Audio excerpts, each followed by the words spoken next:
yau da magana, a yau da magana, a yau. Ya kai, kana da magana me za ka ce? Matasa gaskiya yana da ƙorafi. Matasa? In ka ce matasa fara da ni kenan. Me nake maka to? Me za ka ce akan namu? Faɗi, ina jin ka. Dan mu ma da namu laifi. Laifi? Laifin me muka yi ma to? Laifin me muka yi ma? Laifin me muka yi ma? Ni dai faɗa mun laifin me ne?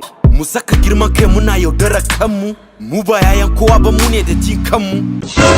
Jin kai? To ya za ba mutum ba zai ji da kansa ba? Ai yanzu ba kuma kowa sai yana ji da kansa yana takama har ka ko bai ma za ka sun fi kula kai.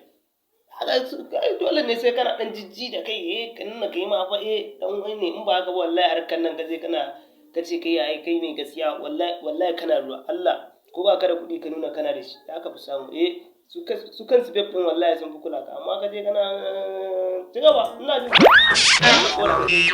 ina ba magana ci gaba ina jin ka.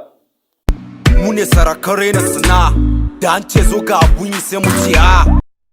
Kai wai ya za a yi mutum yana gayi ka ɗauki wata ya karamar suna ka ɗauka ka bashi ne kai ma ni kai yanzu kamar ni zo ɗauki shushi yana ga ƙananan ga manyan sinadaran mutane yaran masu kuɗi suna shiga suna mota ka gaya mun a masu ƙananan sinadaran wannan kuɗi ai na kawai babbar suna ita ce dukiya malam kawai ka tsaya ka tashi kai ya aka yi ne ina gaskiya ba kowace sinadaran iya yi ba amma ci gaba dai ina jin ka dai kawai amma ina mutum zo ya ce wani yana wani yin karamar sana'a ga muna da ilimi mun yi karatu mun boko ni kaina nan da kake kallo na nan ina da digiri ne da ni na yi makaranta suka secondary har digiri wallahi na digiri kwalin digiri ne da ni to me amfanin karatu nawa na kashe ka san a karatu nawa na kashe zan kama wani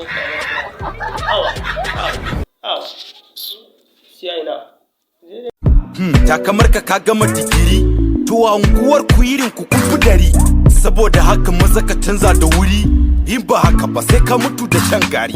Akwai mai bakin magana a yau mana zo na yi magana a yau magana a yau ne magana.